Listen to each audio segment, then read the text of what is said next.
we are back again for the third and last episode of the UHC before the teams are teleported to the combat area where there is no more resources to mine underground.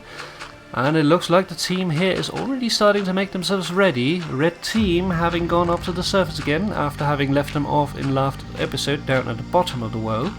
It looks like Deepak here is already starting to grind out some gravel using some of that valuable lost time to get themselves a little bit of flint so they can get enough arrows for the combat ahead.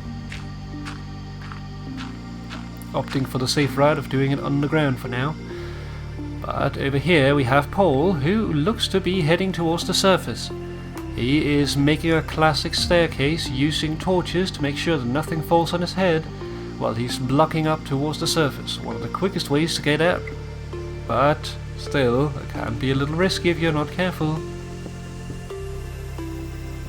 Hopping over to the yellow team, it looks like Danny is leaving the stronghold, breaking surface, running up and running over the overworld. Could it be that yellow team is also meeting up?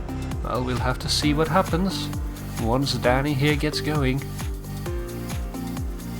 He's coming up on a river, and as we can see there is some funky people there waiting for him.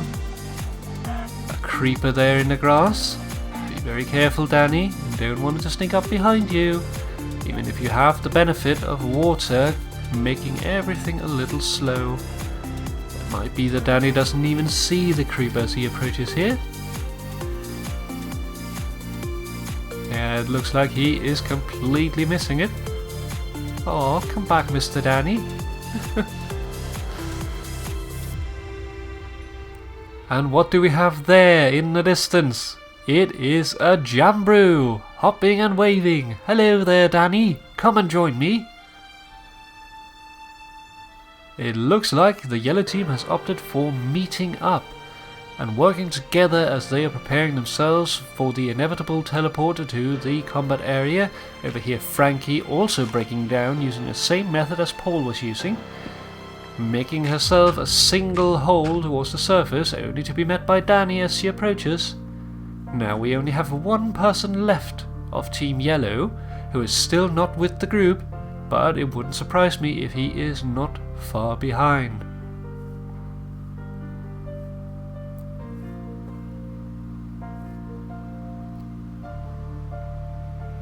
And there he is. Dangers is running through the terrain, and as we can see here, he is not far off.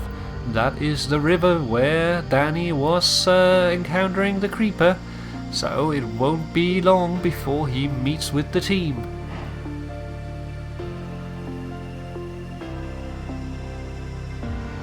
Having just now crossed the river, he's running through the terrain, and now he can see the group. Everybody is back together, making ready for the teleport. Time to chat up, guys. Over by green team, Jackarou is still down in the cave. Still trying to get that little bit more resources before he heads up, maybe. Oh, but be careful, Jack. The skeletons can be nasty down here. It looks like he found himself a spawner. Definitely a dangerous thing, but also something that can be quite useful. But we already know that Jackarou has already found himself a skeleton spawner, so he might not actually need other things here than simply getting the resources. Still, he opts to go in there, taking the chance for a quick approach and hoping that his armor can last him through the damage. Though you'd probably want to either block it off or light it up. It's going to be risky, but Jackarou is not going to stick around for it. He is looking to be breaking ground and might just be meeting up with the others, who we see right here. Bash and Yeti already up on the surface, having met up just like Team Yellow, opting for the same approach and currently cooking up their remaining resources so that they will be ready.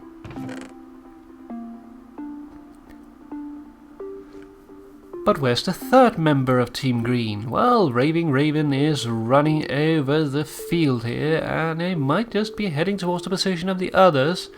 seeking to be meeting up with them. But while he is making the path over there, let's have a look at Team Purple, who still looks like they are quite alone. Piegon here alone on the field, gathering up some trees and possibly looking for more apples before they are moved to the new area, because unless you're bringing saplings that have time to sit around and wait for trees to grow, which you likely won't, then there will be no apples available on the other map. Mr. Cave, on the other hand, is still down underground looking for resources perhaps, but it looks like he's just found himself a zombie spawner. Perhaps thinking to himself, would it be actually worth it to go for it? He is able to reach the chest, but should we try to take out the zombies? It's a good question. It's not the most valuable of spawners, but still could be a good option. But just as we are saying that, a baby zombie spawns and the decision is made for him. Mr. Cave blocking it off and saying, nope zombies, I will not have any of that, I am leaving. Here, have my junk.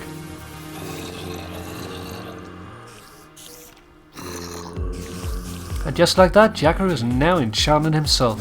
Hopping over to Team Purple, we have MTs down in the stronghold here, where he has managed to find himself a blaze spawner. And he is approaching it, perhaps a little not quite cautious enough, taking a little bit of unnecessary damage, though he is quite quick on the water bucket. At least down here we have the benefit of not actually having a nether fortress spawning around, so there won't be any blazes in the tunnel unless you find a nearby blaze spawner. So you won't be surprised by suddenly having a fireball launched in your back. And here we have another member of Team Purple in the stronghold. Pink here with an arrow through his head. You guys, you should really light this place up. It's bad for video and it is dangerous. Pie here is looking like he is opting for spending the last night underground alone, just getting the last bit of preparations done on the surface before he heads down, while Bob here is running through the field. Could it be that Red Team is also opting for the meetup approach, leaving just the Purple Team to solo it out until the end? It certainly looks like it, because right over the hill here we have Pack and Paul already waiting. Now we only need one more member of the team, and that is Lady, and we can see that she's right there underground already, so the team is all back together and making ready for the teleport, which will be coming before long. It looks like the red team has managed to get everything they need for a potion brewing session, so it might just be that the guys are getting themselves healing potions. We see down here that Lady has been growing some netherwarts while the others have made the brewing stand. And they are now making ready, just waiting for the netherwarts to grow so that they can brew. Over here by Team Yellow again, we are having a multi-person gravel grinding session. It looks like the guys are trying to get that little bit more flint before they make their way to the combat area, while Danny has disrobed himself, perhaps getting one of the others to enchant his gear for him, since he might not be able to get the enchantments that he's looking for, or he might just have run out of experience. It's better to go for the lucrative enchantments rather than just getting crap. And right over here at the green team, we have the team opting for making themselves a little bit of a bunker and going for the efficient route of not closing it off completely, but leaving some room open that prevents spiders from getting in, and also allows them to look at the sky so that they can actually see when the dawn approaches, and thereby also the teleport to the combat area. Jackarou here, on the other hand, is down below. It looks like they have met up by his old spider spawner, the one that he found in the beginning of the game, and he's just now finishing up looting it, perhaps going for the option of breaking the spawner eventually, but for now he seems to be keeping it around.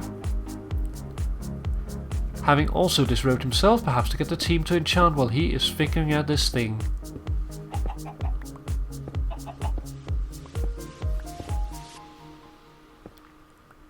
Over here by Team Purple, we see Piegon not far below the surface, just digging down, making himself a little bit of a tunnel to grind some gravel in, getting himself that valuable flint that gives him the arrows that will last him in the beginning of the combat phase.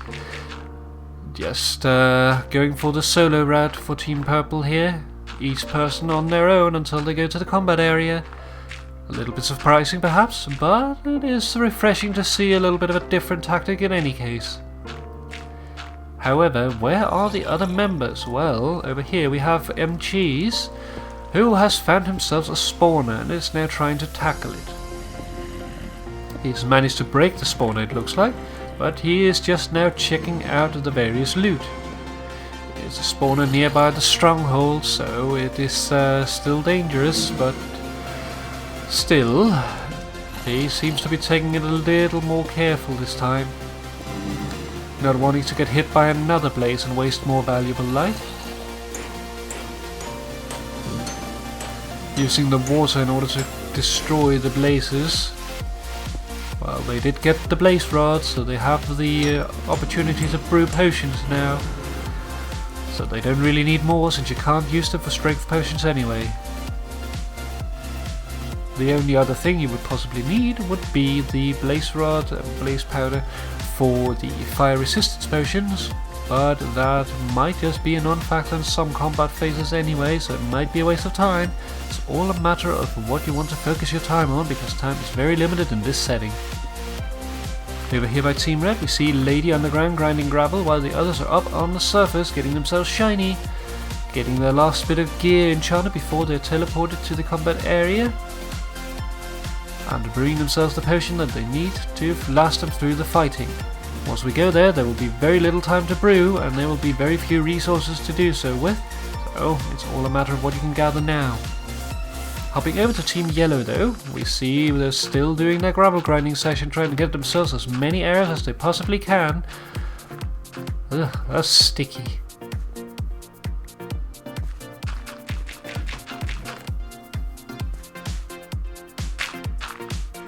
Frankie here is known for having a little bit of an iffy connection, so it wouldn't be surprising if we see her disconnect a little bit, but hopefully she will be able to last through the combat.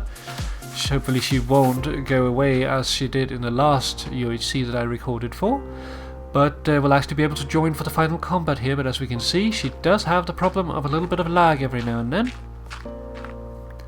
So all we can do is hope. Good luck, Frankie. Over by Green Team, preparations are also underway. We are also doing gravel grinding, getting the last bit of arrows going before we are ready to teleport. Anyone that doesn't have anything better to do working on the gravel. Well, Jackarou is trying to exploit the spawners for just a little bit more experience, but it is getting a little dangerous with the winged approach here.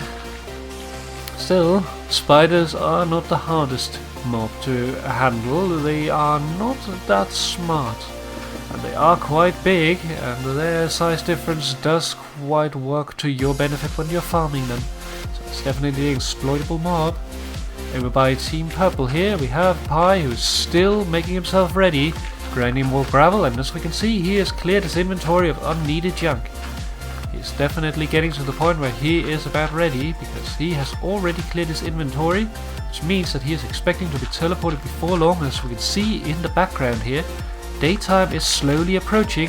It won't be long now, so you guys down there in the basement, remember to pick up your brewing stand and get yourself ready, because it won't be long now.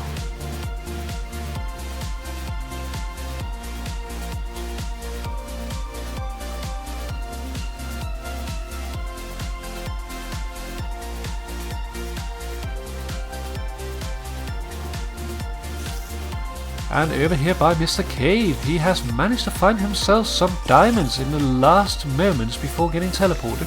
However, the diamonds are located right next to a poisonous spider spawner, so be very careful. And unfortunately, it looks like the diamonds have just decided to land on the other side, and just as he is in the middle of that, we have the countdown starting. Combat will be starting very soon, so get your hands on those diamonds before you are teleported, guy, because here we go, it is time for combat. And with that, episode 3 comes to an end. No death to PvE. It's time for battle. See you in the next episode.